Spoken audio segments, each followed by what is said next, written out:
Supreme court के बहुत सारे जजमेंट आते रहते हैं, बट हर एक जजमेंट हमारे लिए रेलिवेंट नहीं होता।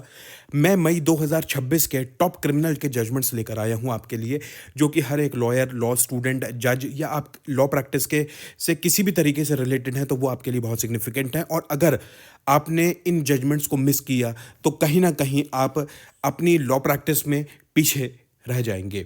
इसलिए इंपॉर्टेंट है कि हर एक जजमेंट को जाना जाए और समझा जाए। तो शुरू करते हैं बिना समय गवाए।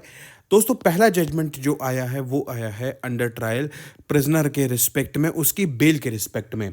जब भी अंडर ट्रायल के केसेस आपके सामने आए, या अगर आप एक लॉ स्टूडेंट और जुडिशरी के एग्जाम की तैयारी भी कर रहे हैं, तो इस चीज़ के लिए आपको सेंसिटाइज होना बहुत ज़्यादा ज़रूरी है कि अंडर ट्रायल प्रिजनर के जब भी मुकदमे आए, उनकी बेल को थोड़ा सा ध्यान से देखा जाए। अब आप देखिए, इस केस के अंदर एक व्यक्ति 9 साल तक जो है वो जेल के अंदर रहा। अब प्रोवाइडेड दैट, मान लीजिए उसका केस अपील के अंदर ऐसा हो कि वो निर्दोष साबित हो जाए और उसको एक्विटल मिल जाए, तो क्या कोर्ट्स या दूसरे स्टेक होल्डर्स उसको 9 साल वापस दे सकते हैं? संभवतः आपका भी आंसर होगा नहीं।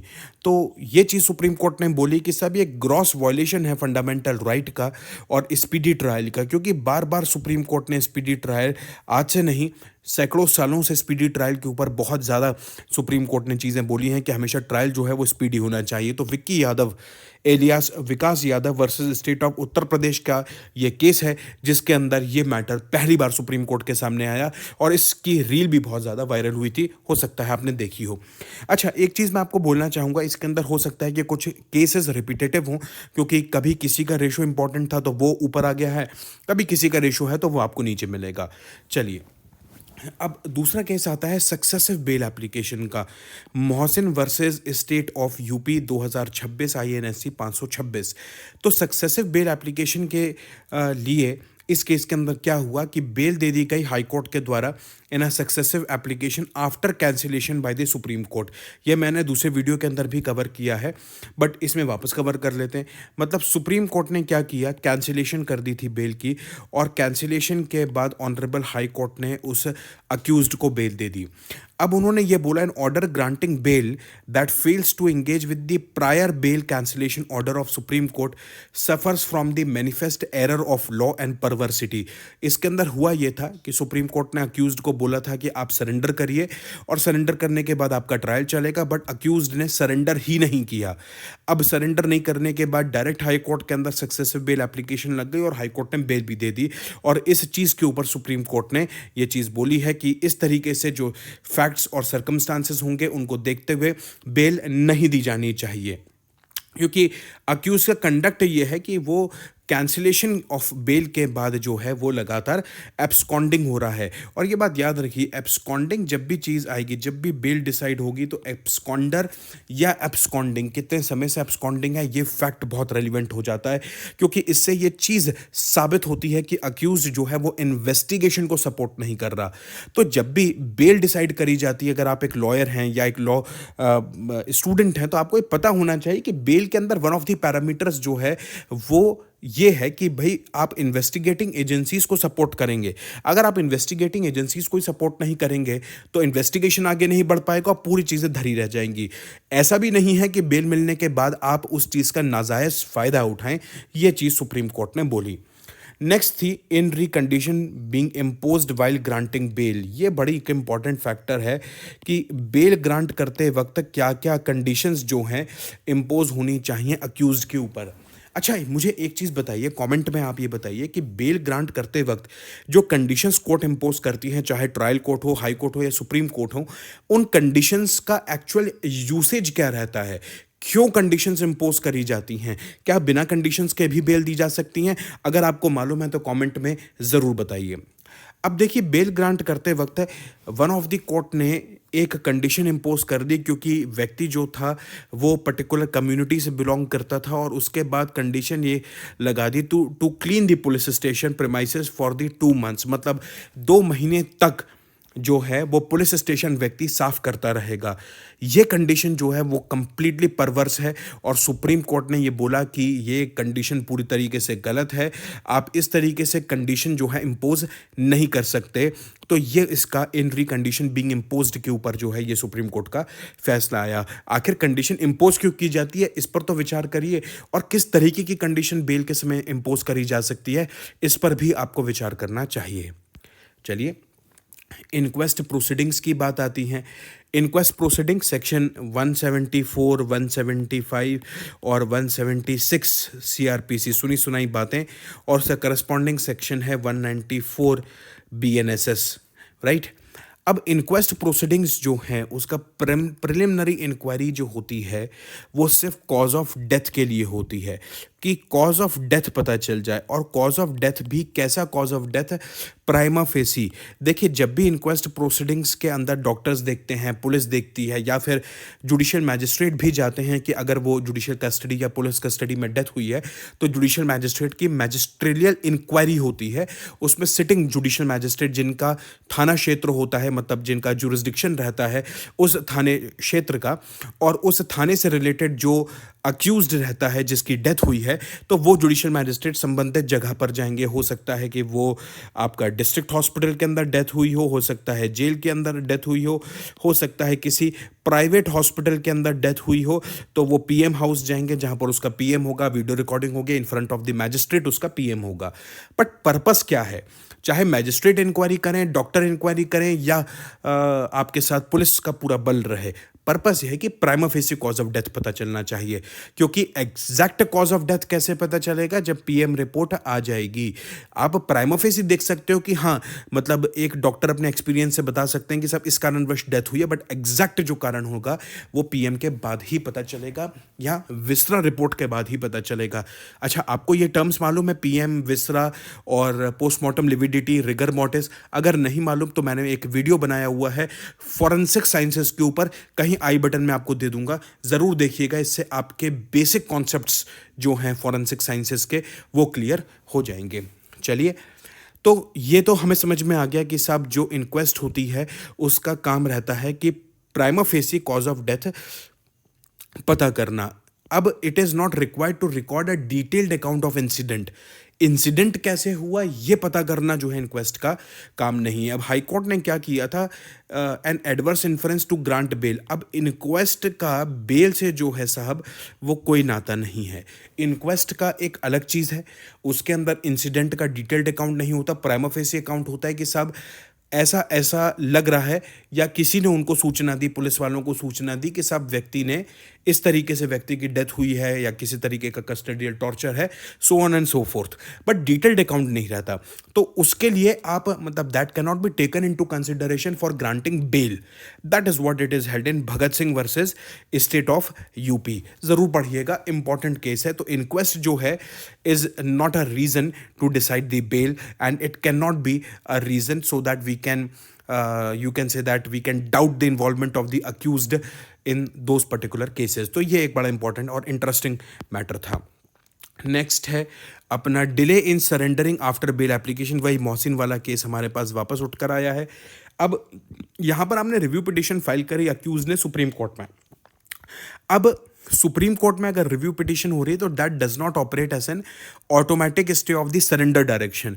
भाई सुप्रीम कोर्ट ने बोला कि भाई आप सरेंडर करिए, नो डाउट इसमें अक्यूज्ड ने उस ऑर्डर का जो है फॉलो नहीं किया था, ये तो हमें क्लियर हो चुका है, पहले भी अपन इस चीज़ को देख चुके हैं, इसके ऊपर मैं वीडियो भी बना चुका हूँ।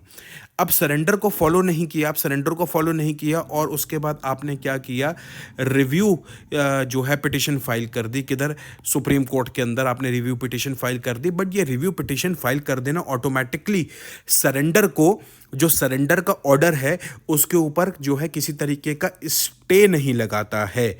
और वैसे भी ये तो अपनी बात हुई सिर्फ रिव्यू की या बेल की अपन बात कर रहे हैं, वैसे भी अगर कोई व्यक्ति किसी ऑर्डर के खिलाफ अपील, रिव्यू या रिवीजन करता है तो क्या अपील के अंदर जाना मात्र, सिर्फ अपील में जाना, उसके नीचे वाले ऑर्डर पे किसी तरीके का क्या स्टे लगाता है? ऑब्वियसली नॉट, किसी तरीके का कोई स्टे नहीं लगाता है। स्टे हाँ, जब तक अपीलेट कोर्ट ने या रिविजनल कोर्ट ने या रिव्यू कोर्ट ने जब तक स्पेसिफिकली डायरेक्ट ना किया हो कि नहीं the proceedings in the subordinate court remained stayed, तब तक स्टे ऑटोमेटिक नहीं होता है। ये बात याद रखिए। बात इसके अंदर बेल की थी, बट मैं आपको जनरल कंडीशन में बता रहा हूँ। नेक्स्ट, अब ये क्या बोलता है? ये है सेक्शन 173 क्लॉज 1, 2 और 3, मतलब एफआईआर से रिलेटेड कहीं ना कहीं जो है वो चीज़ इसके अंदर आई है। BNSS provides a structured sequential mechanism for initiating criminal prosecution. Case है Sujal Vishwas Atwar versus state of Maharashtra का। Sujal Vishwas Atwar versus state of Maharashtra. Judgement में बोला क्या गया है, पहले अपन ये देखते हैं। देखिए, ऑफिसर इंचार्ज है अगर कोई पुलिस स्टेशन का और वो एफआईआर लेने से मना करता है फॉर एग्जांपल, तो इसके बाद रिकोर्स क्या है विक्टिम के पास? वो ये है सेक्शन 173 के अंदर सबसे पहले वो एसपी के पास जाएगा। भाई पहला रिकोर्स ये है, एसपी के पास जाएगा। अगर एसपी ने नहीं रिकॉर्ड करी, मतलब एफआईआर रिकॉर्ड करने के लिए खास तौर से 173 क्लॉज 3 के अंदर जाएगा, और अगर उसने नहीं करी रिकॉर्ड एसपी ने, तो उसके बाद क्या जाएगा? सब मैजिस्ट्रेट के पास जा सकता है 156(3) के अंदर, जो कि अब 175 क्लॉज 3 बीएनएसएस है। अब ये मैजिस्ट्रेट के ऊपर उस वक्त डिपेंड करता है कि कोर्ट जो है उस वक्त पे एफआईआर रिकॉर्ड करने का ऑर्डर दे दे, या फिर उस चीज़ को वो कंप्लेंट लेकर सेक्शन 200 सीआरपीसी की कंप्लेंट मानते हुए, मतलब if I am correct, section 223 BNSS की कंप्लेंट मानते हुए दर्ज कर ले। यही रिकोर्स रहता है। बट डायरेक्टली अगर आपकी एफआईआर दर्ज नहीं हो रही तो आप हाई कोर्ट नहीं जा सकते। ये चीज़ यहाँ पर उठी थी, और इसलिए सुजौल विश्वास अतवार के केस में उन्होंने बोला कि सब आप डायरेक्टली हाई कोर्ट नहीं आ सकते। बीएनएसएस के अंदर बिल्कुल स्पष्ट मैकेनिज्म बना है, और उसके हिसाब से फॉलो करते हुए आप अपना रिकोर्स अपनाइए, और उसके बाद एफआईआर आपकी दर्ज होगी। You cannot come directly to the high court. चलिए, नेक्स्ट है साहब डेफिनेशन ऑफ इंक्वायरी के ऊपर कुछ केस आया है।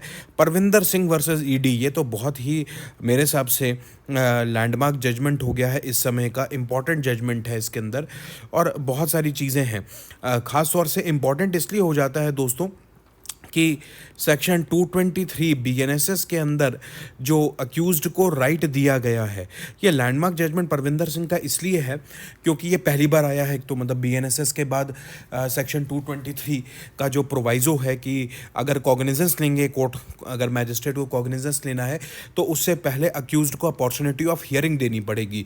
तो परविंदर सिंह के अंदर उन्होंने बोला ये सब्सटैंसिव राइट है अक्यूज्ड का, ये सब्सटैंसिव राइट है अक्यूज्ड का, और ये सब्सटैंसिव राइट होने के कारण आप उसको बाईपास नहीं कर सकते कि साहब without giving opportunity to the accused. ED का मामला था, बिना अक्यूज्ड को अपॉर्चुनिटी दिए सीधे कॉग्निजेंस ले लिया, आगे बढ़ गए, तो ये चीज़ नहीं हो सकती। तो 223 का प्रोवाइजो को जो है वो इंटरप्रेट किया है परविंदर सिंह के केस के अंदर। ये ऑलरेडी हम लोग एक वीडियो में डिस्कस कर चुके हैं। अच्छा, एक चीज़ मैं आपको बताऊं, ये तो अभी हमारी मई की सीरीज़ चल रही है 2026 के अंदर। मैं कल एक वीडियो लेकर आना चाह रहा हूँ सतेंद्र सिंह अंतिल वर्सेस सीबीआई का जो केस है। 6 केसेस आए हैं टोटल, 2021 से लेकर 2026 तक के केसेस आए हैं। आपका अंतिल वर्सेस सीबीआई का जो केस है, और अगर आप वो देखना चाहते हैं वीडियो तो आपको क्या करना है, चैनल को सब्सक्राइब करना है, इस वीडियो को लाइक करिए, शेयर करिए, ज़्यादा से ज़्यादा सब्सक्राइब करिए अगर आपको थोड़ा भी इस चैनल के अंदर पोटेंशियल लग रहा है। मैं ऐसे ही वीडियोस बनाता हूँ। अभी सीपीसी की सीरीज़ चल रही है, इसके बाद संभवतः एविडेंस स्टार्ट होगा, तो आपसे कोई वीडियो मिस ना हो जाए, इसलिए लाइक, शेयर और कमेंट ज़रूर करें, और सब्सक्राइब ज़रूर करें। चलिए साहब, परविंदर सिंह के अंदर एक और हमारा जजमेंट आया। पहले तो वो हमने एक देख लिया 223। दूसरा चीज़ ये आया कि सब applicability to the PMLA cases. PMLA cases जो हैं ईडी से रिलेटेड हैं, prevention of money laundering act से रिलेटेड हैं। तो परविंदर सिंह के केस के अंदर उन्होंने बोला कि बिल्कुल सीआरपीसी जो है फुल रिकोर्स के साथ लगेगा पीएमएलए के ऊपर, और ईडी के ऊपर पूरी तरीके से लगेगा। मतलब अब बीएनएसएस जो है वो पूरी तरीके से अप्लाई होगा, और इसीलिए ये बोला है कि 223 के अंदर जो राइट दिया गया है, सब्सटैंसिव राइट दिया है अक्यूज्ड को, वो राइट को जो है आप वॉयलेट नहीं कर सकते, और आपको उसको राइट देना पड़ेगा, मतलब अपॉर्चुनिटी ऑफ हियरिंग देनी पड़ेगी। ये मैं ऑलरेडी डील कर चुका हूँ, you can see the video. चलिए, अब ये पॉक्सो और बीएनएस के रिस्पेक्ट में आया है। ये क्या चीज़ है, थोड़ा सा इसको देखते हैं। इनहेरेंट पावर से रिलेटेड है। पॉक्सो केस का सेक्शन 3/4 और बीएनएसएस के सेक्सुअल ऑफेंसेस रेप का मैटर है। Appeal against high court refusal to quash criminal proceeding involving grave allegations of rape and sexual assault filed by the wife और complainants against her estranged husband, brother-in-law, mother-in-law and sister-in-law. अब देखिए इसके अंदर ये important क्यों बन जाता है, मैं आपको वीडियो की शुरुआत पे मैंने ये चीज़ बताई कि ये सब जितने 35 के आसपास जो केसेस हैं, ये आप जब पढ़ेंगे ना, हो सकता है आपको भी पॉक्सो से रिलेटेड हो, आप एक सिविल जज की एग्ज़ाम या की तैयारी कर रहे हो, तो आप बोलेंगे यार पॉक्सो तो हमारे कोर्स में आता ही नहीं है। बट फैक्ट्स को अप्रिशिएट करना, भाई देखिए, लॉ अप्लाई करना फैक्ट्स के ऊपर, ये चीज़ सीखनी बहुत ज़्यादा ज़रूरी है कि किस तरीके से हम अपना जुडिशियल माइंड को डेवलप करेंगे। वो जुडिशियल माइंड जो है फैक्ट्स, और किस तरीके से फैक्ट्स पर सुप्रीम कोर्ट ने लॉ लेट डाउन किया, ये समझने से हमारी जो जुडिशियल मैच्योरिटी है, मतलब आप अगर लॉयर भी हैं तो वो मैच्योरिटी जो है, जुडिशियल थिंकिंग जो है, वो आपकी कहीं ना कहीं डेवलप होगी। इसलिए ये केसेस जानना ज़रूरी है। अब देखिए यहाँ पर रेप के एलिगेशंस थे, क्वेश्चन के लिए गया कि आप एफआईआर क्वेश कर दीजिए। अब पार्टीज़ के बीच में साहब मल्टीपल सिविल केसेस और क्रिमिनल मैट्रिमोनियल केसेस थे, अराउंड 10 केसेस थे। देखिए आप 10 केसेस पार्टीज़ ने जो है एक दूसरे के खिलाफ फाइल किए हुए हैं। तो यहाँ कहीं ना कहीं एक प्री एग्जिस्टिंग बैड ब्लड की थ्योरी आई कि सब यहाँ पर एनमिटी जो है वो कहीं ना कहीं डायरेक्टली इस्टेब्लिश हो रही है कि पार्टीज़ के बीच में इतने तरीके के एनमिकल रिलेशंस हैं कि ऐसा लग रहा है कि एक दूसरे के ऊपर जो है वो क्रिमिनल केसेस का बम्बारमेंट कर रहे हैं। और इसके अंदर जो फैक्ट्स जिस तरीके से आए, एविडेंसेस बिल्कुल मतलब एक पैरेट स्टाइल के अंदर एविडेंसेस आए। आप देखिए कोर्ट के अंदर आते हैं, एविडेंसेस आप देते हैं, एग्जामिनेशन इन चीफ क्रॉस होता है, तो आप अगर रटे रटाए लहजे के अंदर बोल रहे हैं, मतलब एक बिल्कुल विदाउट इमोशनलेस बोल रहे हैं, तो कहीं ना कहीं एक सस्पिशन आ रहा है कि ये व्यक्ति जो एविडेंसेस हैं वो याद करके आया है, मतलब इसको को किसी ने सिखाया है, और ट्यूटरिंग की जो है वो बहुत ज़्यादा पॉसिबिलिटी है। तो यहाँ पर जो है कोर्ट का जो हाई कोर्ट का ऑर्डर था वो सेटिसाइड किया, और क्रिमिनल केस जो है सुप्रीम कोर्ट ने क्वेश किया। ये Ishwar Chand Sharma versus state of UP का केस है, 2026 INSC 587। उसके बाद सेकेंडरी एविडेंस, ये तो बहुत इंपॉर्टेंट और लैंडमार्क जजमेंट है इस वक्त का। लैंडमार्क जजमेंट की कैटेगरी में मैं इसको रखूँगा। इसके ऊपर अलग से मैंने एक वीडियो डाला हुआ है, ज़रूर देखिए, एक बार जाइए। और व्हाट्सएप से रिलेटेड मैंने एक वीडियो डाला हुआ है, ज़रूर उसको पढ़िए।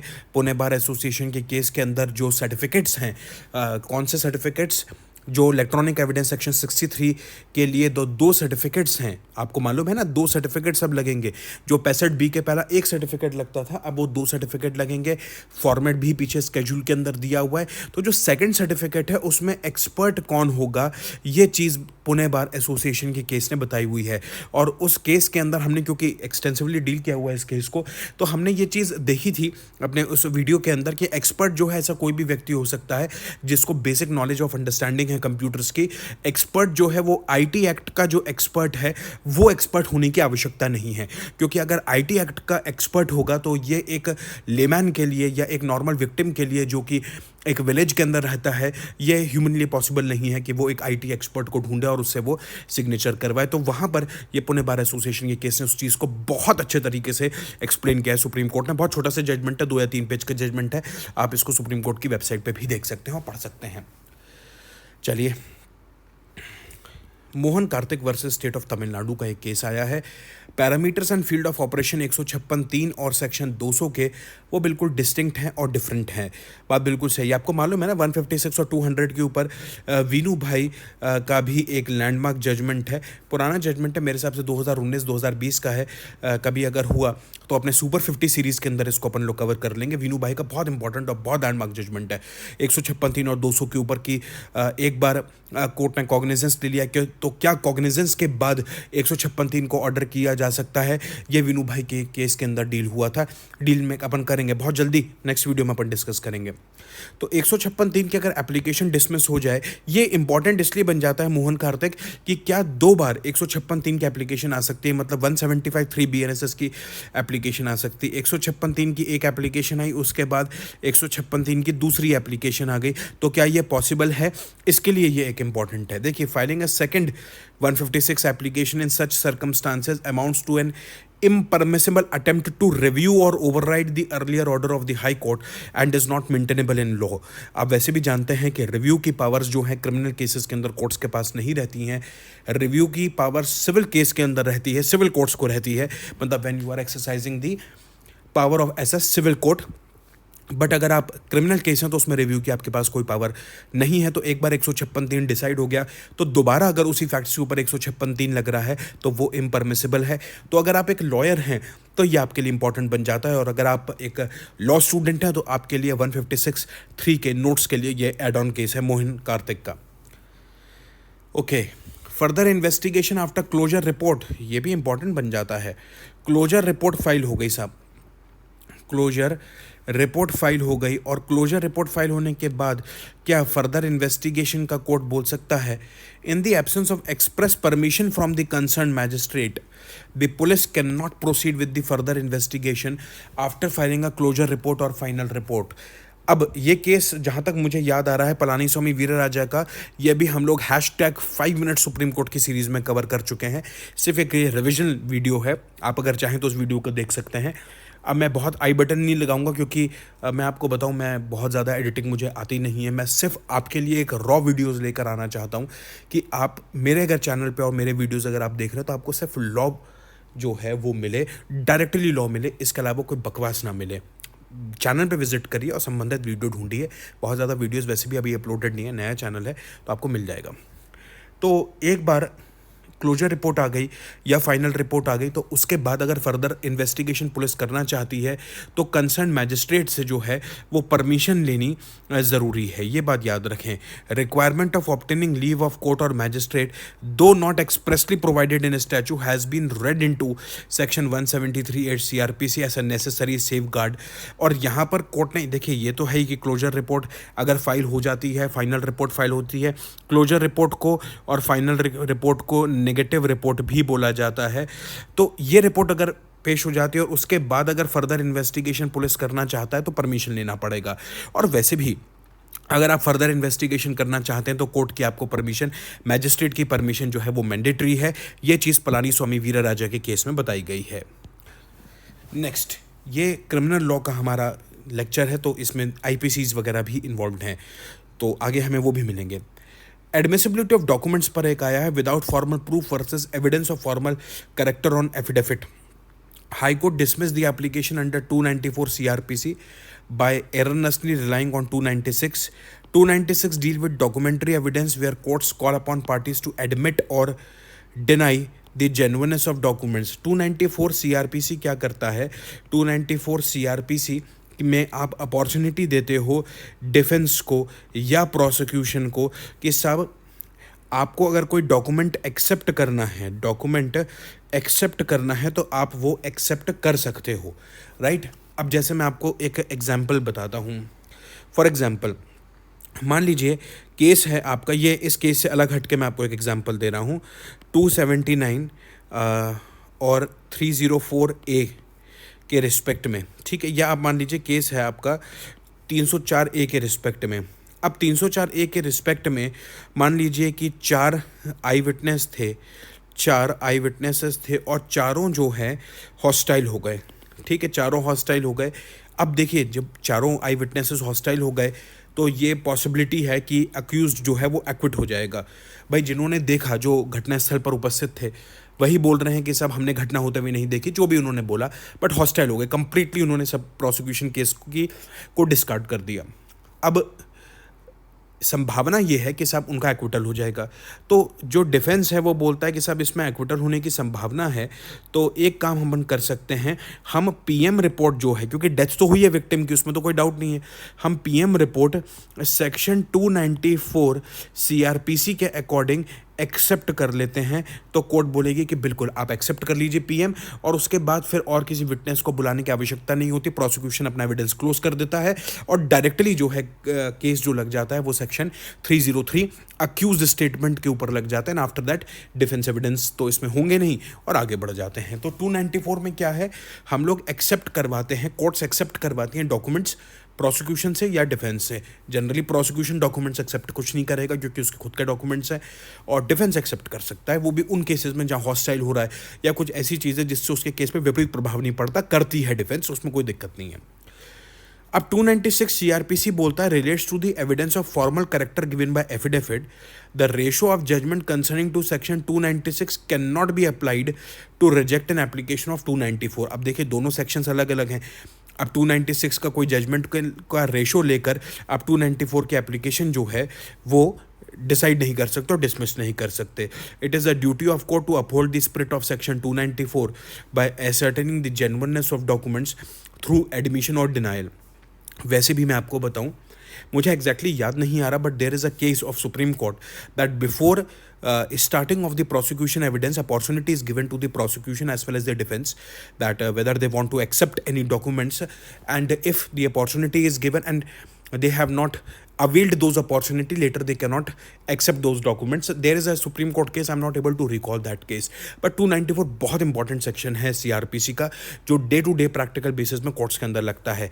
Are Ganesh versus state of Tamil Nadu का दोस्तों ये केस है जो इस चीज़ के ऊपर आया. पासिंग रेफरेंस में हमने कुछ चीज़ें और भी जानी जो शायद एक लॉ स्टूडेंट के लिए इंपॉर्टेंट है, इसलिए चैनल को सब्सक्राइब करें. ओके, चलिए. प्री मैच्योर रिलीज और रेमिशन के ऊपर एक केस आया है. मेरे हिसाब से बहुत इंपॉर्टेंट मुझे नहीं लगता ये एग्जाम के लिए है. It is bound an obligation of appropriate government to consider the cases of all convicts for grant of premature release and when they become eligible under the state policy. It is not necessary for convict और relative to file an specific application for permanent remission. मतलब ये देखिए, क्योंकि remission जो है वो actually state का matter है, राइट, स्टेट का मैटर रहता है. नो डाउट इसके अंदर देखिए कोर्ट्स तो आएंगे नहीं बीच में. एक बार कोर्ट्स ने कन्विक्ट कर दिया तो कोर्ट क्या हो जाता है, फंक्शस ऑफिशियो हो गया, फंक्शस ऑफिशियो, राइट, फंक्शस ऑफिशियो हो गया. तो ये जो भी मैटर है स्टेट गवर्नमेंट का मैटर है और उनके संबंधित वकील नालसा का मैटर, डालसा का मैटर है, मतलब district legal aid service authority, national legal aid service authority का मैटर है. कोर्ट्स का इसमें मैटर नहीं, बट ठीक है, पासिंग रेफरेंस में हमें पता होना चाहिए कि सुप्रीम कोर्ट ने ये Surendra alias Sunanda versus state of UP के अंदर ये चीज़ बोली गई है, राइट, कि ये गवर्नमेंट की ड्यूटी है कि विदाउट एनी एप्लीकेशन गवर्नमेंट उस चीज़ को कंसिडर करे. क्वैशिंग ऑफ एफआईआर और चार्जशीट के ऊपर एक गुंजन एलियास गिरजा कुमार का एक केस आया है. FIR is liable to be quashed if its bare reading does not disclose the necessary ingredients to constitute the offense.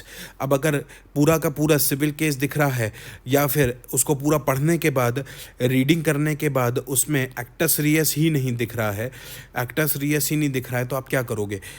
Supreme जो हाई कोर्ट है वो बिल्कुल FIR को क्वैश कर सकती हैं. चलिए आगे बढ़ें. Multiple FIR clubbing and transfer. Petitioner sought clubbing and transfer of multiple FIR registering against them across Delhi and Haryana arising out of same real estate project. There cannot be multiple FIR and parallel investigation in different jurisdiction concerning the same transaction. देखिए, एक FIR हो उसको club करने के लिए ये एक example है. जब हम लोग 482 या फिर उसकी करस्पॉन्डिंग सेक्शन पढ़ेंगे तब इस सेक्शन को डील कर सकते हैं. Amit Katiyal versus state of Haryana के अंदर कि blanket protective order restraining coercive step for potential future FIR वो डिक्लाइन कर दिया.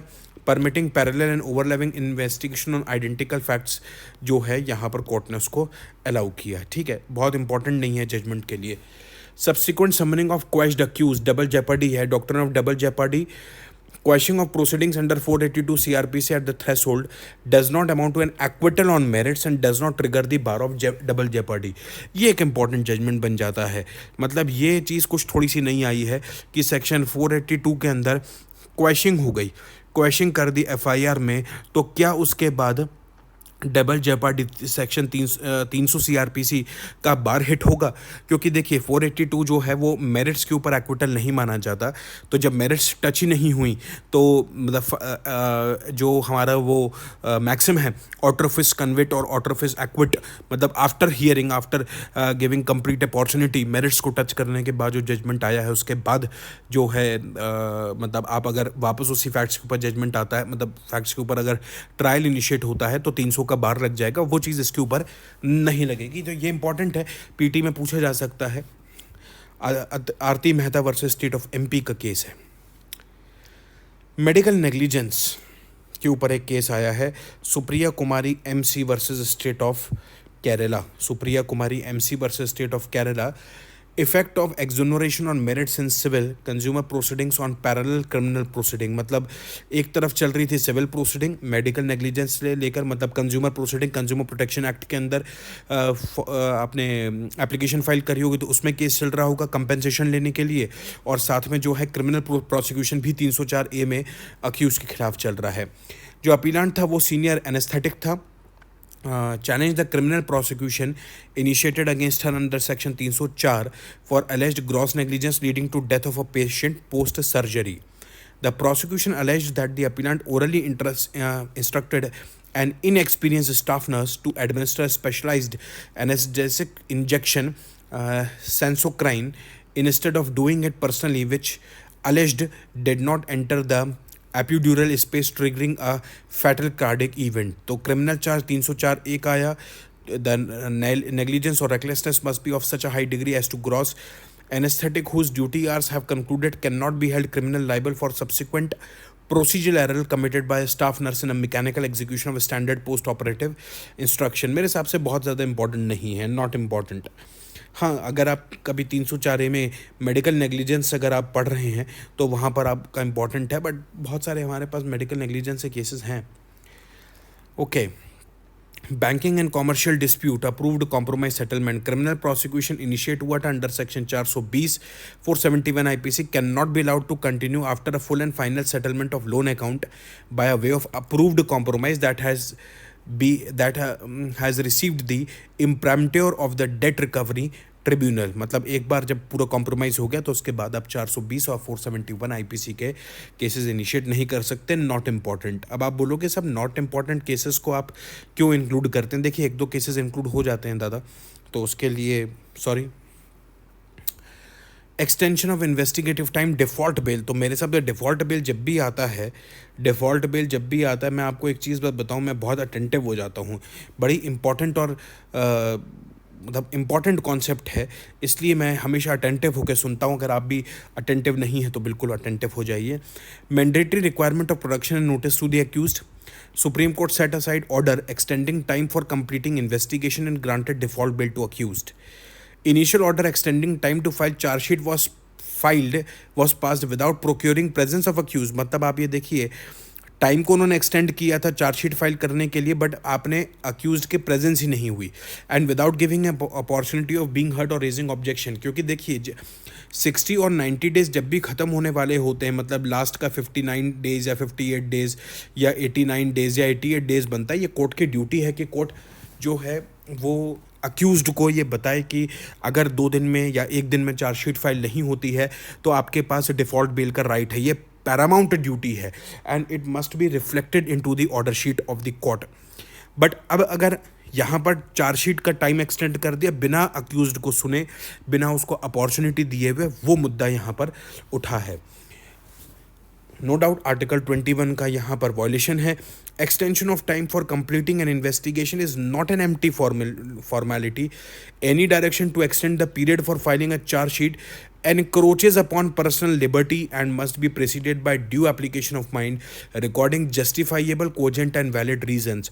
आप समय क्यों दे रहे हो पुलिस को कि सब इन्वेस्टिगेशन आप करें? मतलब अगर आप समय दे रहे हो इन्वेस्टिगेशन करें, मतलब आप टाइम एक्सटेंड कर रहे हो, so that must be on the basis of recorded reasons. आप उसको हवाई तरीके से नहीं कर सकते। अब since the first extension order was declared illegal and arbitrary, the subsequent charge sheet filed after expiry of a statutory period of 90 days cannot defeat the right of accused। और यहाँ पर default bail जो है accused को दी गई। important judgment है, बड़ा important judgment है BNSS के section 187 I guess या 167 CRPC के लिए एक इम्पॉर्टेंट जजमेंट डिफ़ॉल्ट बेल पर हो जाता है। Mohammad Areez Hasnain alias Areez Hasnain versus state of Jharkhand.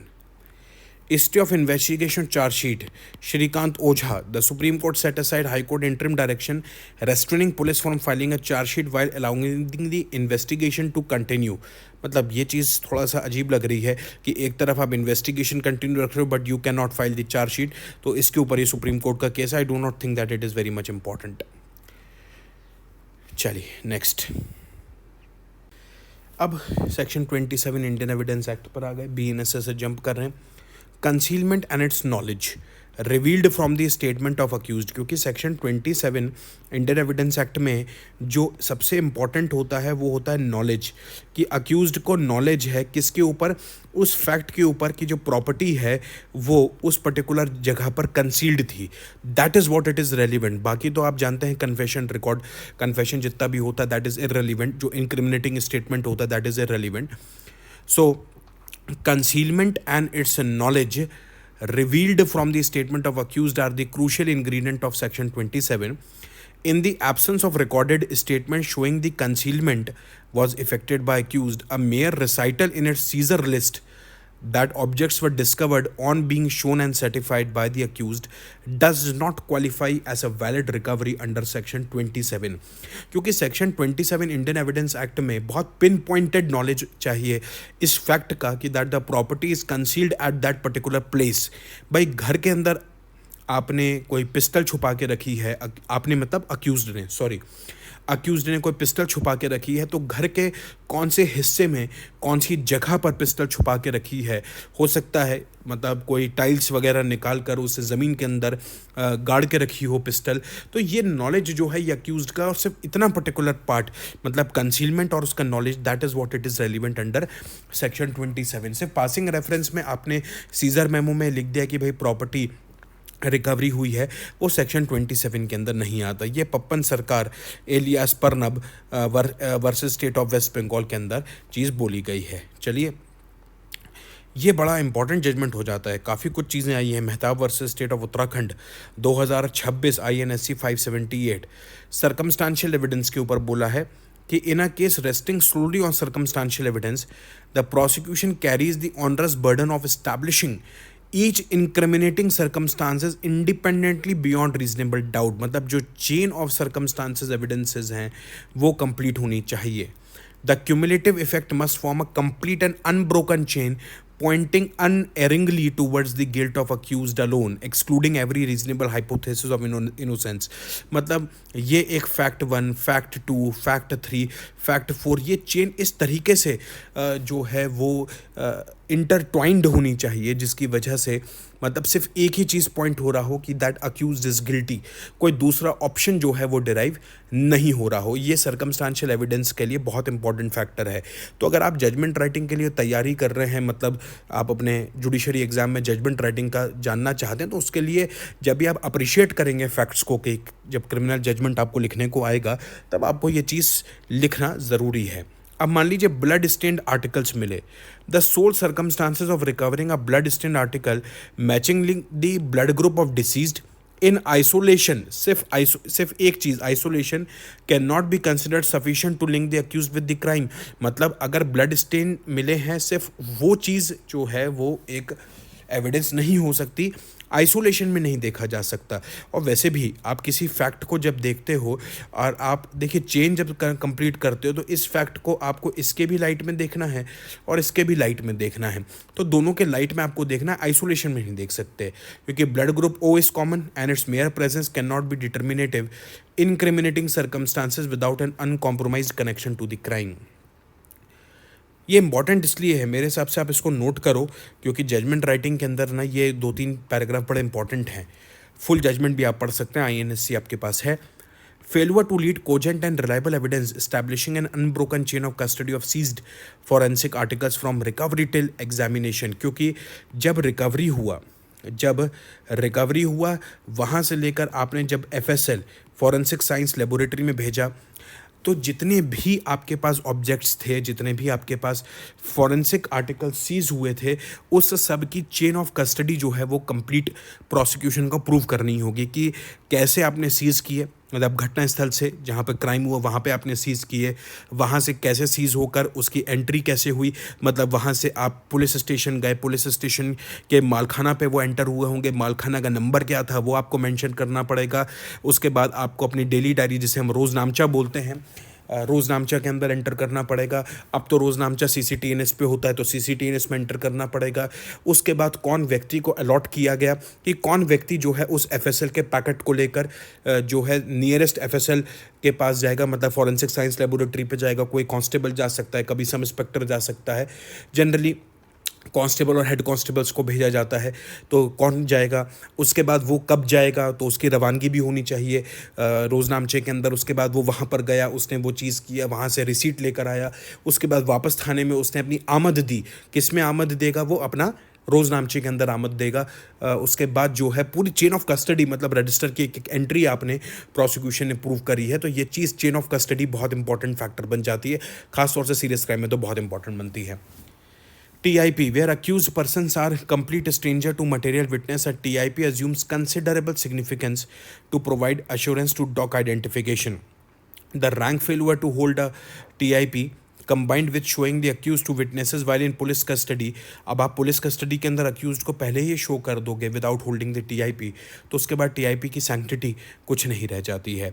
Suppression of material witness, non examination of natural material witness closely related to deceased whose statement was recorded during investigation without plausible examination amounts to the suppression, मतलब आपने 161 के statement भी record करे और उसके बाद आपने उसको पेश नहीं किया और उसका एविडेंस रिकॉर्ड नहीं हुआ, तो कहीं ना कहीं प्रोसिक्यूशन केस की वेरासिटी जो है वो इम्पीच हो गई। ये बहुत इंपॉर्टेंट जजमेंट बन जाता है, खास तौर से ये इस टाइप के जजमेंट्स बहुत हैं। मैं आपको ये नहीं बोल रहा हूँ कि ये आज तक का पहला जजमेंट है। ये इंपॉर्टेंट इसलिए बन जाता है कि अगर आप तैयारी कर रहे हैं एग्ज़ाम की, उसमें आपके अप्रिसिएशन के लिए एक बहुत इंपॉर्टेंट जजमेंट बन जाता है। इसलिए आप इसको Mehta versus state of Uttarakhand को बिल्कुल याद रखिएगा। अरे ये ख़त्म नहीं हुआ है साहब? नहीं हो गया ख़त्म?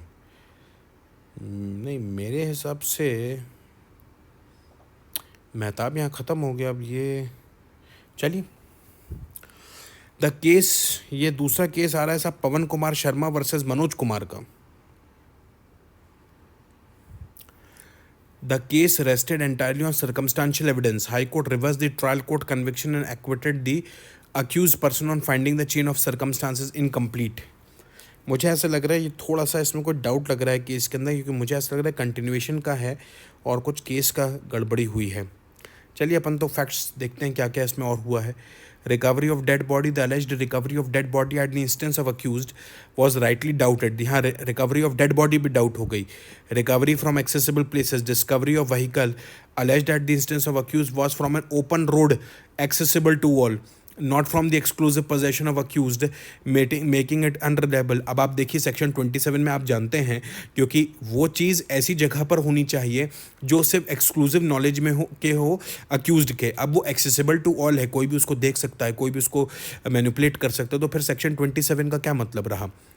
अ weak type of evidence, last seen together theory, कौन से सेक्शन में last seen together theory relevant होती है? अगर आपको मालूम है तो कमेंट में जल्दी से बता दो। Convictions totally based on last seen together without other corroborative evidence is unsustainable। सिर्फ last seen together थ्योरी के बेसिस पे आप कन्विक्शन नहीं कर सकते हैं। TIP of articles, recovery articles like tape recorder and wrist watch were never subjected to TIP under applicable police rules। Identification of recorded articles directly in court without prior TIP is meaningless in making the recovery insignificant। दोस्तों ये दूसरा case है मेरे हिसाब से, क्योंकि वहाँ पर ऊपर वाले केस में जो TIP है वो व्यक्ति की हो रही है, राइट। दोनों केसेस बड़े इंपॉर्टेंट बन जाते हैं, पवन कुमार शर्मा का भी इंपॉर्टेंट बन जाता है। अरे साहब, तलारी नरेश तो बहुत मेरे हिसाब से इम्पॉर्टेंट जजमेंट इसलिए है क्योंकि मैंने इसका अलग से एक वीडियो कवर किया हुआ है।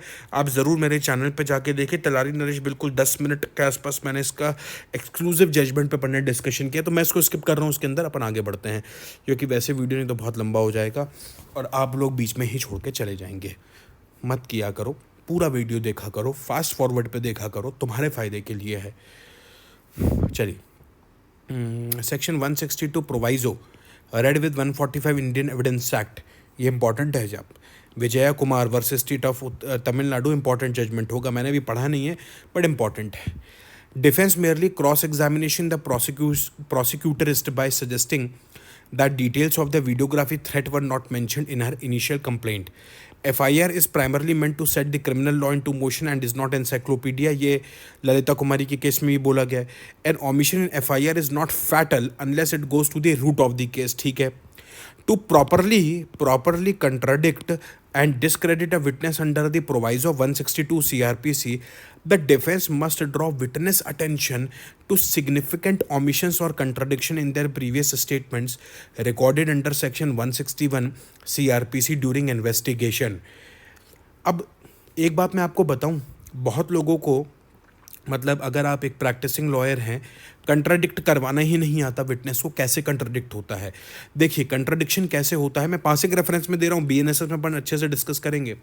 मान लीजिए ये 161 का स्टेटमेंट है, किसका, विटनेस का. अब वो विटनेस आया, विटनेस ने अपना चीफ दिया, एग्जामिनेशन इन चीफ हुआ. अब जब क्रॉस होगा तो ये इसका बन जाएगा 161 प्रीवियस स्टेटमेंट, किसका, विटनेस का. अब पुलिस जो मतलब जो आपका डिफेंस काउंसिल है, अक्यूज के जो काउंसिल है, वो उनसे पूछेंगे कि आपने पुलिस को ऐसा ऐसा स्टेटमेंट दिया था, तो वो बोलेगा कि सब नहीं दिया था. तो आपको 161 उसको पूरा पढ़कर दिखाना पड़ेगा. देखो ये 161 का स्टेटमेंट मैं आपको दिखा रहा हूँ.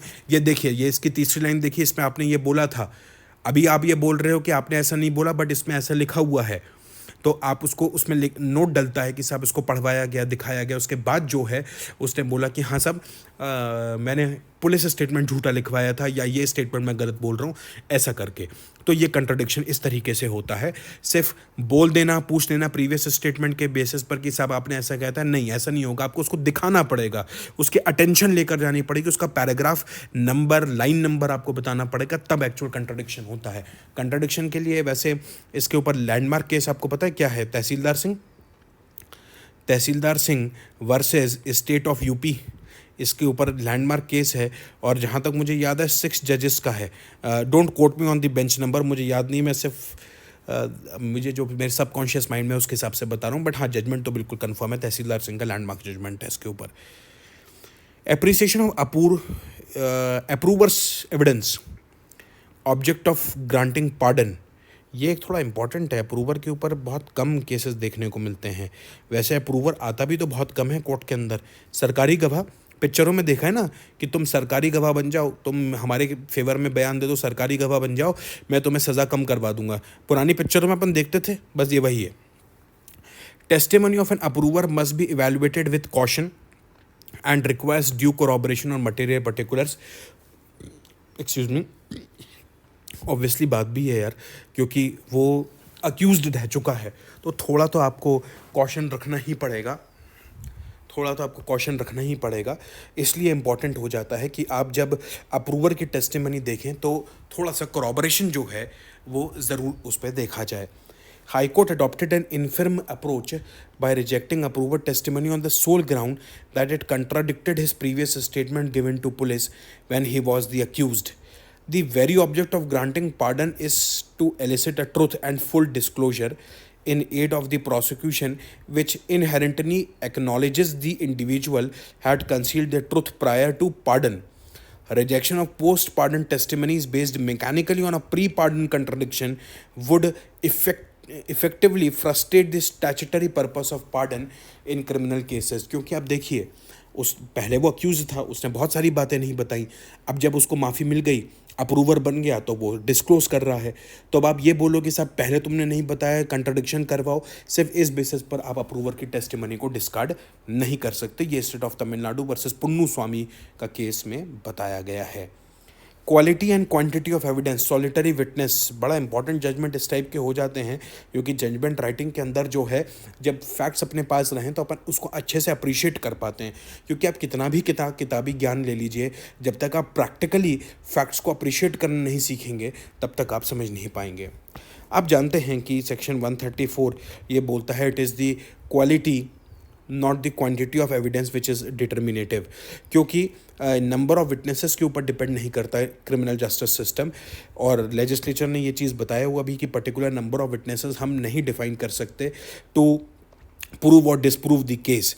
अब एम्फेसिस किसके ऊपर है, कोर्ट को हमेशा देना है value, weight, quality of the evidence rather than any quantity, multiplicity और plurality of the witnesses.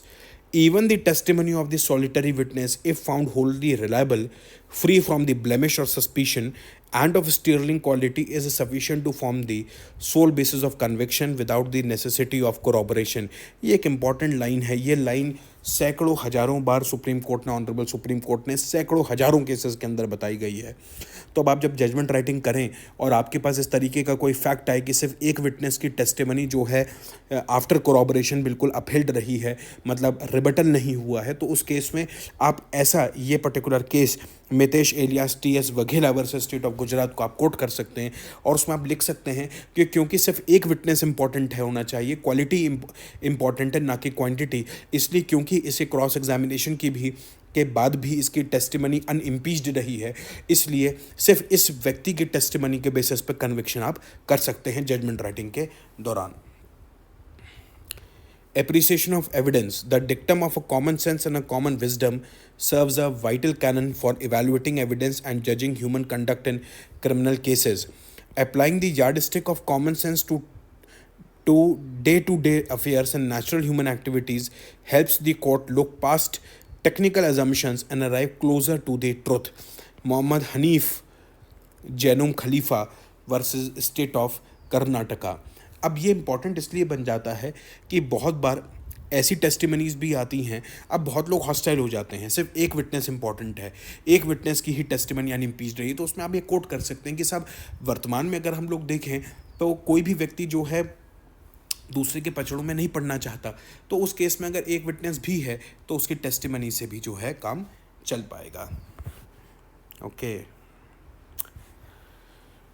Next. तो रैश और नेग्लिजेंट ड्राइविंग के ऊपर ये एक इम्पॉर्टेंट फैसला है, Mohammad Hanif जैनुम Khalifa versus state of Karnataka. देखिए क्या हुआ इसके अंदर. A passenger bus driver can not be attributed with the culpable negligence और रैशनेस इफ ही मूव्स और रीस्टार्ट्स the bus vehicle strictly in accordance with the indicative instruction और whistling signals of the bus conductor. मतलब अगर कोई driver है और वो properly जो भी आपके गाइडलाइंस हैं और जो भी इंस्ट्रक्शंस हैं वो अगर कम्प्लीटली फुलफ़िल कर रहा है, तो आप इसको ये नहीं बोल सकते कि वो नेग्लिजेंट है या उसने रैशली जो है अपनी गाड़ी चलाई है. A driver is duty bound to concentrate on the driving for safety stakes and naturally relies on the conductor who is in charge of regulating passenger movement to monitor when to stop or move the bus. क्योंकि जब हम लोग बात करते हैं एक बस के बारे में, देखिए एक व्हीकल में जो बस है वो एक अलग तरीके से मूव करती है. किस तरीके से आप ड्राइव करेंगे वो तो खैर ड्राइवर के ऊपर डिपेंड करता है, उसकी ड्राइविंग स्किल के ऊपर डिपेंड करता है, बट बहुत कुछ कंडक्टर के ऊपर भी डिपेंड करता है. कंडक्टर को भी बताना पड़ता है भाई पीछे लाओ, लेफ्ट में क्या है, राइट में क्या है, पैसेंजर का मूवमेंट क्या है. अगर वो सब चीज़ें फॉलो हो रही हैं तो आप इस चीज़ में ड्राइवर को नेग्लिजेंस या रैशनेस के लिए जो है लाइबल नहीं कर सकते. The driver is not expected to turn his head to personally verify if passengers have safely alighted, मतलब passengers have been safely deboarded the bus. Acting bona fide on the conductor's signal negates the element of the criminal negligence और recklessness. आपको मालूम होगा कि जो rash और negligent driving है इसके ऊपर एक लैंडमार्क केस है रवि कपूर का. रवि कपूर, ये कहीं नीचे भी आया है, ये Ravi Kapoor versus state of Rajasthan का 2012 का इसके ऊपर लैंडमार्क केस है. कभी वक्त मिले, समय मिले तो ज़रूर पढ़िएगा. चलिए नेक्स्ट केस पे अपन जाते हैं.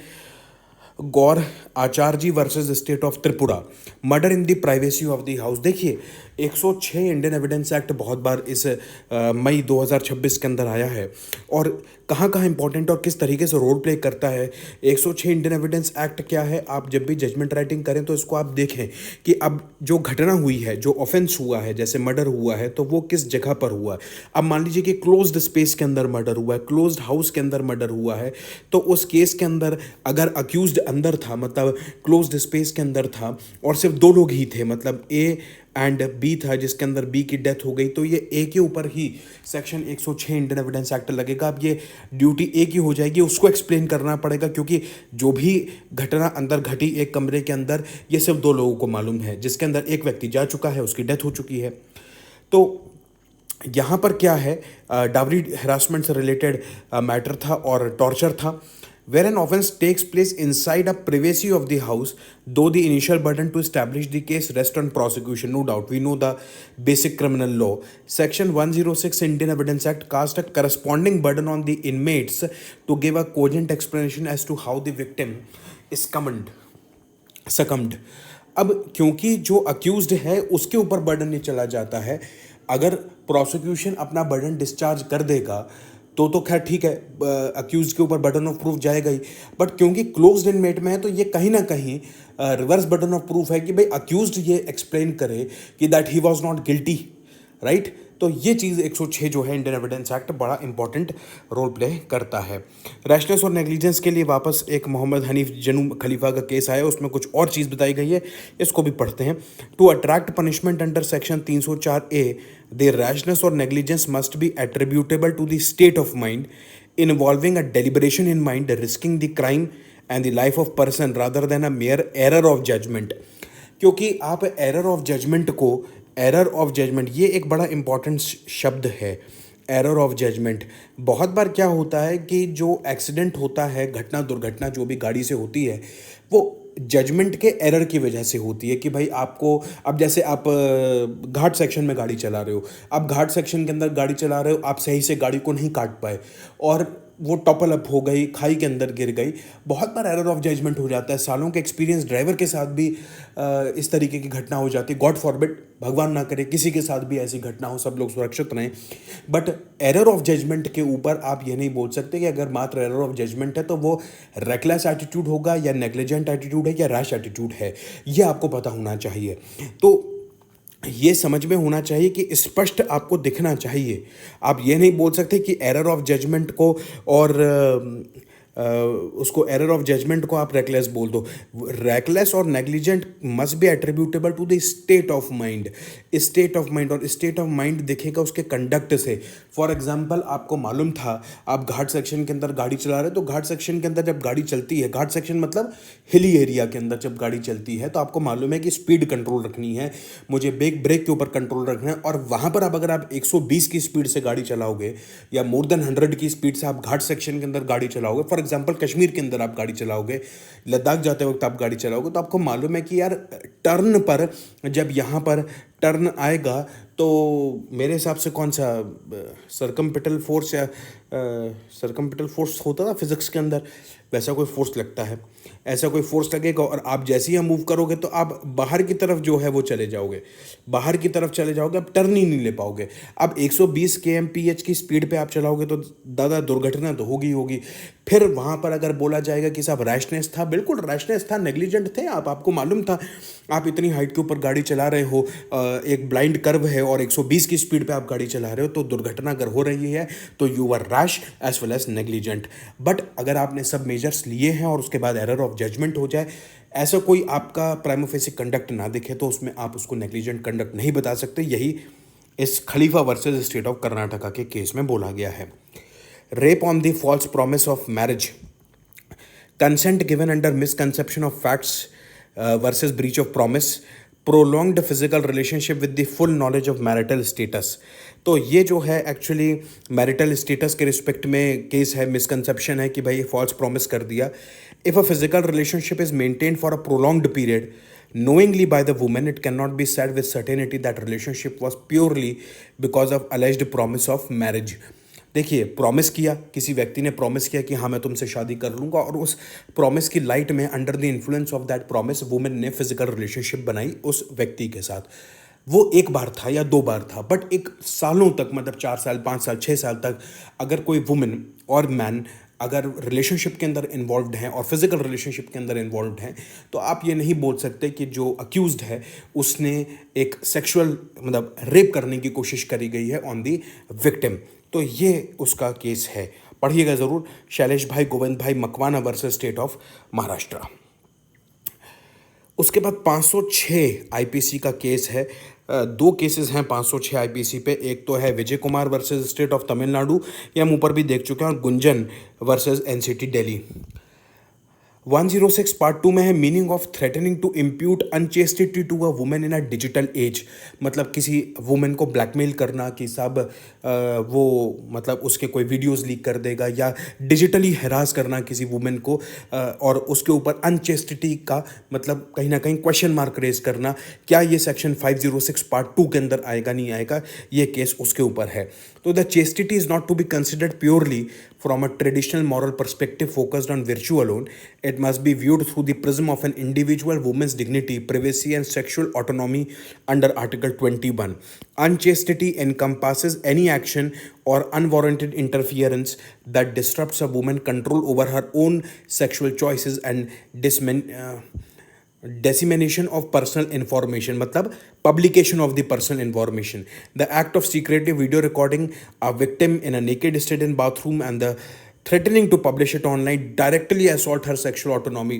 Obviously बात है, इसी फैक्ट से क्लियर हो गया कि 506 पार्ट 2 इसके अंदर लगना चाहिए, क्योंकि अगर आप चुपके से कोई वीडियो रिकॉर्ड कर रहे हो और उसके बाद आप थ्रेटन कर रहे हो विक्टिम को कि that you will publicise those videos, तो definitely it is a crime and it is punishable under 506 part 2।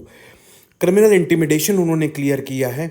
Sign क्वायर non जो है क्रिमिनल इंटिमिडेशन 506 आईपीसी, जो कि एक फेवरेट सेक्शन है हमारे इंडियन क्रिमिनल लॉ का, बहुत ज़्यादा जो है 506 लगता है।